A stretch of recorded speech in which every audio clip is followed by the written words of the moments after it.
Chamar agora o Leonardo junto com a Mariana. Vai vir aqui, vai dar o testemunho do que o Senhor tem feito. Dona Gercinda vai vir também. Então, amém. Glória a Deus. Uma salva de palmas, gente. Amém.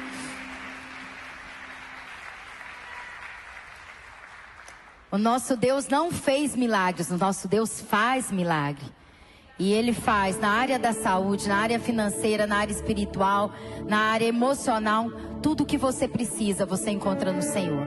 E hoje você vai ver aqui o testemunho de meses de milagre. E está vivendo a cada dia um milagre, né, Leonardo? Leonardo é testemunho de milagre do que o Senhor fez através da sua vida.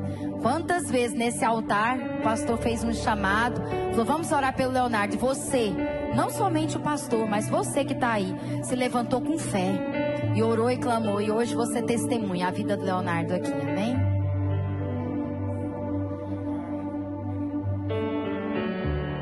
Boa noite a todos. É um prazer estar aqui no culto nessa noite.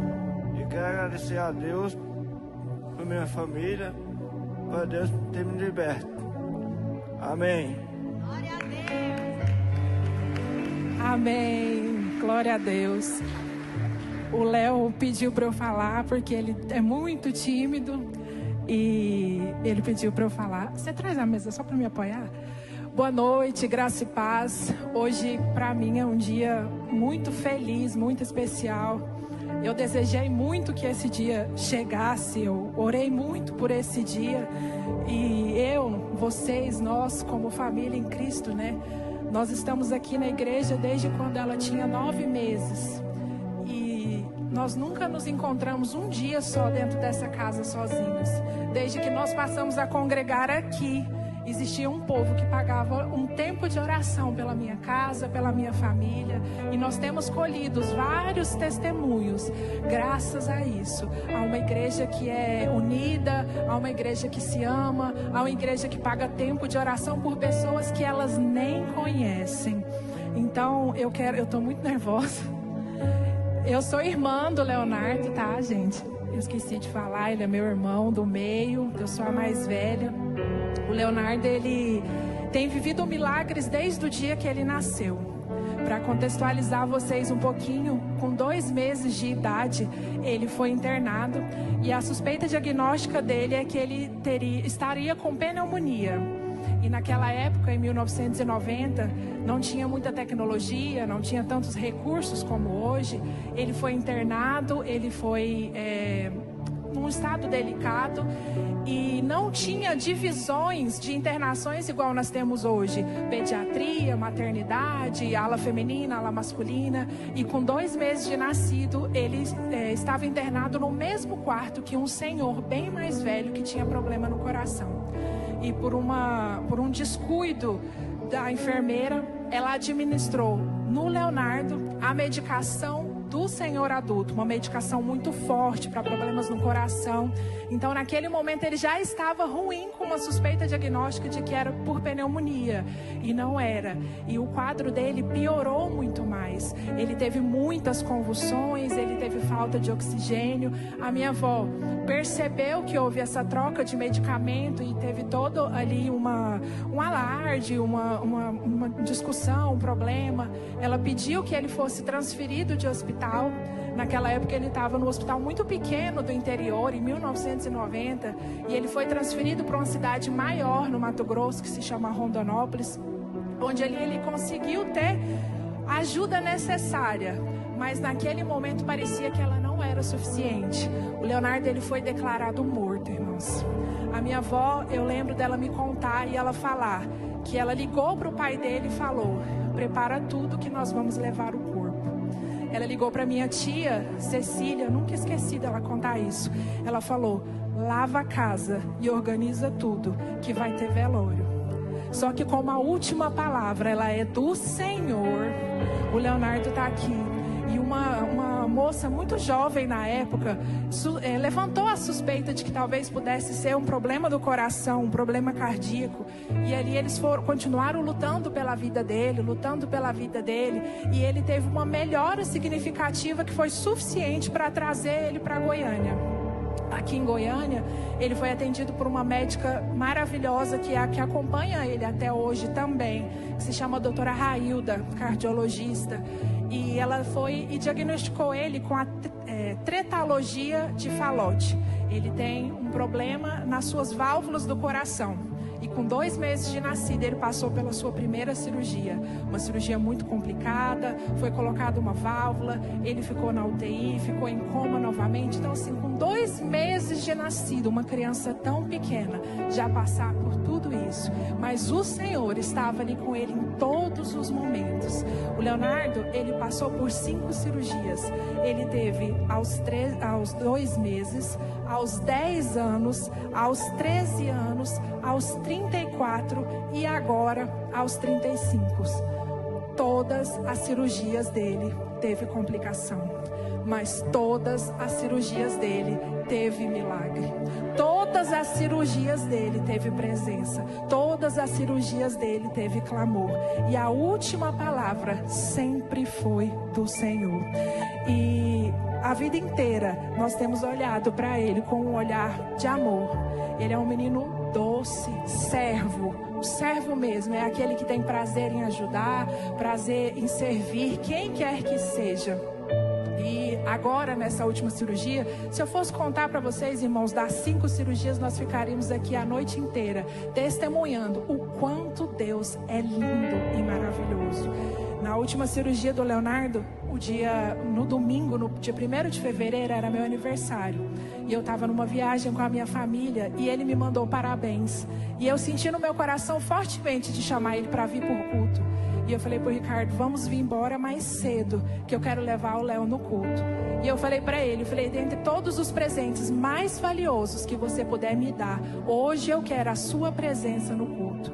E ele veio. Ele chorou muito durante todo o culto. No final, o pastor Eduardo, o pastor Alain, a pastora Daiane, todos oraram com ele e declararam que haveria vida, que seria uma cirurgia bem sucedida. E assim ela foi.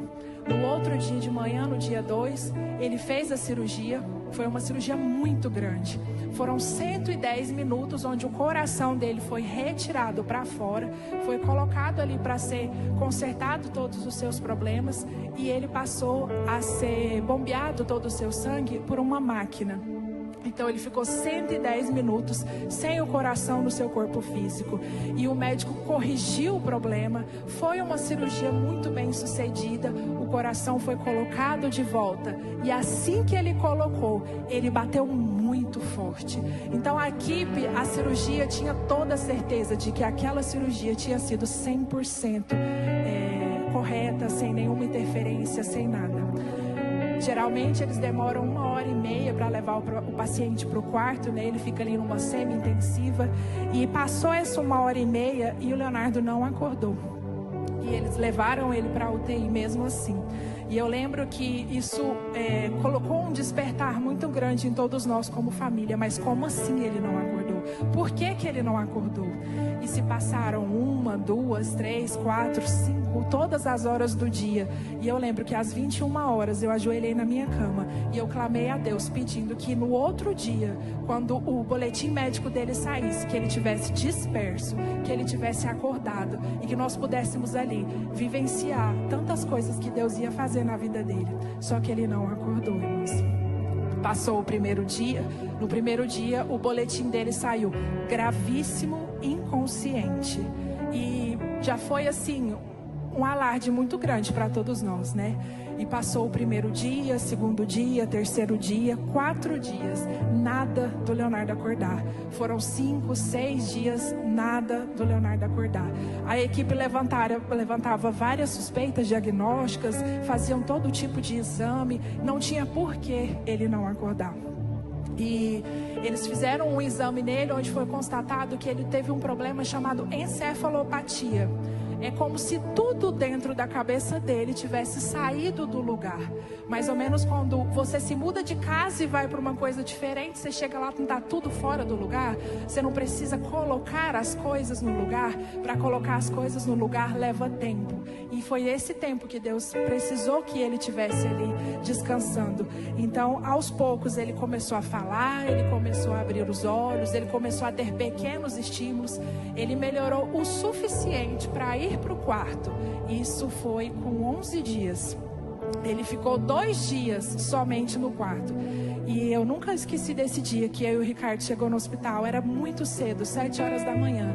Minha mãe estava com ele estava muito nervoso, com muita dor e com muita febre. E o médico falou, nós vamos levar ele para a cirurgia. E lá no hospital era uma UTI, digamos que humanizada. Ele poderia ficar com um acompanhante. E eu passei todo aquele dia com ele. O dia da piora dele eu tive com ele. E o tempo que eu tive ali, eu estive orando e pedindo para Deus e falando, Senhor, eu não duvido da sua palavra. Senhor, é o Senhor que vai fazer. Senhor, o Senhor fez 5 vezes. E eu declarava e eu orava. E eu levei um fone de ouvido, eu colocava no ouvido dele, eu colocava ele para ouvir louvores. Só que ao meu redor eu percebia uma movimentação diferente. Os batimentos dele foram diminuindo, a pressão dele diminuiu, a pressão dele estava 6/5. E eu via toda aquela movimentação, a oxigenação diminuindo, o médico cochichava dali, a enfermeira aplicava um remédio daqui. E enquanto isso eu orava, eu clamava, eu falava, Senhor, eu não aceito. Senhor, nós já testemunhamos 4 vezes, nós vamos testemunhar a 5ª. E eu orava, e eu pedia, e eu clamava. E às 19h30, a psicóloga me chamou. E ela ia embora às 18 horas. Quando ela me chamou, irmãos, eu sabia que não tinha alguma coisa certa ali. E ela falou, junto com o médico e o fisioterapeuta, que ele precisava ser entubado, que o caso dele era muito grave, mas que eles ainda não sabiam o que ele tinha. E naquele momento eu só pensei, meu Deus, como que eu vou falar isso para minha mãe? Porque era eu que estava lá com ele, ela estava em casa, achando que ele tinha voltado, que ia ficar tudo bem, e ele tinha feito, era piorar. Então, eu lembro de ligar primeiro, antes de ligar para o meu marido, eu liguei para o pastor Eduardo, eu falei, pastor, ele falou, eu já estou indo para aí. Eu liguei para a pastora Daiane, ela falou, eu já estou indo para aí. Eu liguei para o Ricardo, ele falou, eu já estou indo para mim. Eu estava sozinha naquele hospital. E eu orava naquele corredor do lado de fora, e eu colocava louvor, e eu clamava, eu falava, Senhor, eu não aceito. E os pastores ficaram, contextualizando, a psicóloga virou para mim e falou, chama os seus líderes religiosos. Irmãos, quando ela falou aquilo para mim, uma psicóloga, uma mulher que nem sei qual que é a religião dela, eu entrei em pânico. Eu falei, meu Deus, chama os seus líderes religiosos. Então quer dizer que o negócio está muito ruim. E o pastor foi, todo mundo foi. Nós ficamos lá até 00:30, aguardando todo o procedimento terminar. Ele foi entubado, o caso dele saiu de grave para gravíssimo e nós fomos embora. No outro dia de manhã, era mais ou menos 8 horas da manhã, o médico se reuniu com uma equipe, chamou a mim, minha mãe, meu padrasto e falou toda a situação, que ele estava cometido por uma infecção, que ele estava com uma bactéria, mas que eles não sabiam qual bactéria que era e que ele precisava fazer exames para descobrir, mas que eles já medicariam ele num cenário do caos, como se fosse a pior bactéria do mundo. E assim foi feito. E a minha mãe desesperou, todo mundo desesperou. A nossa carne naquele momento, ela grita e ela grita. E eu lembro que eu falei para minha mãe, hoje nós vamos embora, ninguém vai ficar com ele, porque hoje é o dia que Jesus vai sentar naquela cadeira onde eu sentei, onde a senhora sentou, onde todo mundo que ajudou em oração sentou. Hoje ninguém vai ficar com ele. Hoje é Jesus que vai interceder por ele. Hoje é Jesus que vai orar por ele. É Jesus que vai ungir a vida dele. E minha mãe não queria, ela falava não. Ela chorava, ela falava não, mas eu quero ficar. Eu falava não. Irmãos, foi um passo de fé muito grande. Foi uma certeza de que eu tinha, de que Jesus ia fazer muito grande. E nós fomos embora. A minha mãe urrava pelos corredores daquele hospital, porque ela queria ficar. E nós fomos embora, nós nos reunimos como família na casa do meu tio Lázaro. A minha família veio toda para cá. Minha avó, meu pai, meus primos, meus tios. E nós nos reunimos. E pasmem, nós mais uma vez demos um passo de fé, porque naquele dia nós fizemos um churrasco. E eu falava para eles, é no descanso que Deus faz. Nós não podemos fazer mais nada. Quem vai fazer é Deus. A medicina já tinha feito tudo o que podia. Ele estava desenganado. Ele estava tomado por uma bactéria. Ele estava ali pela misericórdia do Senhor. Ninguém podia fazer mais nada por ele, nem os médicos, porque até eles fizeram tudo o que era possível. Então, naquele momento, nós entregamos a vida dele mais uma vez. Nós orávamos, nós ríamos, nós chorávamos, nós comíamos carne. Mas Deus fez. E eu lembro que naqueles dias eu tinha vergonha de orar perto do Ricardo. Vou confessar aqui meu pecado. E eu aproveitava que todas as vezes que ele saía, eu ia orar. Eu lia, eu louvava, eu fazia tudo na frente dele. Mas eu tinha vergonha, não sei porquê, de orar. E eu lembro, irmãos, que eu entrava para dentro do meu quarto e eu visualizava aquela UTI. Ela no formato de L, não sei se o pastor lembra. E eu fechava os meus olhos e eu visualizava todos aqueles leitos. E eu declarava que ali naquele lugar não haveria mais morte. Eu declarava que ali naquele lugar haveria vida. Que seria um lugar de passagem. Que seria um lugar assim de tempo curto onde as pessoas passariam.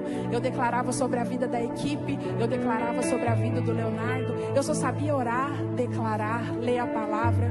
Eu me afastei do meu serviço. Eu fiquei 100% à disposição de Deus, 100% à disposição do Leonardo e da minha família. E foi naquele momento, irmãos, que Deus falou comigo de uma forma muito clara, numa voz muito audível. Porque você não me busca dessa forma nos dias bons?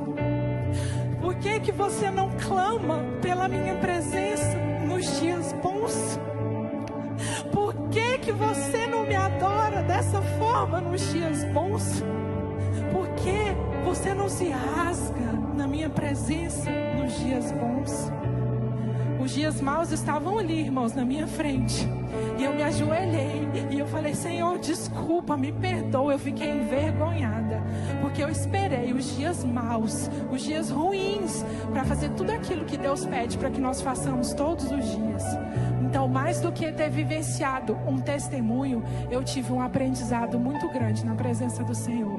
Não basta você vir para a igreja, não basta você orar na sua casa, você precisa gastar mais tempo com Deus. Você precisa clamar por Ele, você precisa adorá-lo, você precisa buscá-lo, você precisa ler a sua palavra. Quantos outros milagres nós não precisamos? Hoje eu precisei de um milagre na vida do meu irmão, na saúde dele. Mas nós temos milagre que às vezes nós mesmos esquecemos. Nós precisamos orar pelo nosso casamento, pela nossa família, pelo nosso trabalho, pelas nossas crianças. Nós precisamos orar por tantas coisas e a gente ora como? Senhor, abençoa meu trabalho, Senhor, abençoa minha casa, Senhor, abençoa meu filho. Por que você não se rasga na presença de Deus pelas coisas, pelos dias bons? Por que você não se derrama na presença de Deus? O Senhor quer que nós estejamos na presença dEle, irmãos, todos os dias. Ele quer que a gente se encha dEle, que a gente flua na presença dEle, porque na chegada do dia mau, na chegada da adversidade, da dificuldade, você vai estar firme. Você não vai ter medo, você não vai temer, você vai glorificar e lembrar e ter certeza absoluta de tudo aquilo que Deus vai fazer. Nós precisamos firmar a nossa vida em Cristo mais e mais a cada dia. Nós precisamos gastar tempo ouvindo a palavra, lendo a Bíblia. Nós precisamos louvar a Deus em nossa casa, nós precisamos louvar no carro, no nosso trabalho. Foram 66 dias onde nossa família, nossa igreja, nossos amigos se dedicaram em oração. Quantos outros dias nós vamos dedicar para Deus? Quantos outros dias nós vamos gastar nos enchendo do Senhor? Nós precisamos lembrar que a arca da aliança está em nós. Nós precisamos adorá-lo, nós precisamos exaltá-lo, nós precisamos encher da presença dEle. Foram 65 dias onde o Leonardo lutou pela vida dele. Ele ainda está em tratamento porque ele está com a sequela na mão. A mão, irmãos, que ele vai levantar o dia que ele for ser batizado. A mão, irmãos, que ele vai glorificar todas as vezes que ele vir aqui no culto. A mão que eu sei, irmãos, que ele sente muita dor. Muita dor. Os nervos doem, os nervos estão atrofiados. Mas nós estamos felizes, porque até aqui o Senhor fez e ele ainda vai fazer. Então eu vim aqui nessa noite para testemunhar sobre tudo que Deus fez na vida do Leonardo, para mostrar para vocês que Deus, Ele faz todos os dias e Ele vai continuar a fazendo. Mas eu também vim aqui para trazer para vocês uma lição que eu aprendi nesses dias. Não espere os dias maus. Não espere, irmãos. Se encha da presença todos os dias. Seja uma casa firmada na rocha. Porque quando o vento vier, quando o gigante se levantar, você não vai temer. Você não vai ter medo. Você vai estar fortalecido, preparado, resguardado. E é essa palavra que eu quero deixar para vocês. Acredite em milagres, mas também se encha da presença, até que você possa transbordar e que nenhuma adversidade possa fazer com que você tema ou tenha medo. Em nome de Jesus.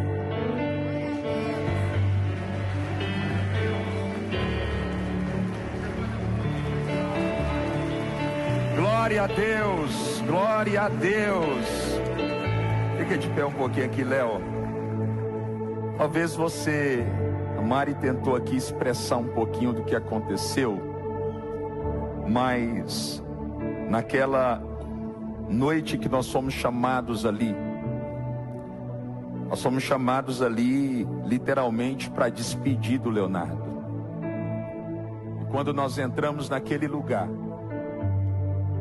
nós levantamos as nossas mãos, porque nós acreditamos que a palavra de Deus tem poder para curar. Escute, Mateus 11:5 está escrito: os cegos vejam, os coxos andem, os leprosos sejam purificados, os surdos ouçam, os mortos ressuscitados, e aos humildes seja pregado o Evangelho.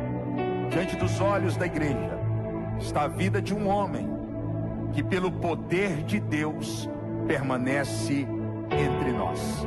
Por isso eu quero que nesse momento você glorifique, aplaudindo ao Senhor o mais alto que você puder, porque Ele vive. Por isso nós estamos diante de um milagre. Alguém pode dizer bem forte: glória a Deus. Amém. Eu quero que a família toda rapidinho venha aqui. Eu quero orar pela família. Esposo, esposa, filho, vem aqui. Tios, tias, bem rapidinho. Nós queremos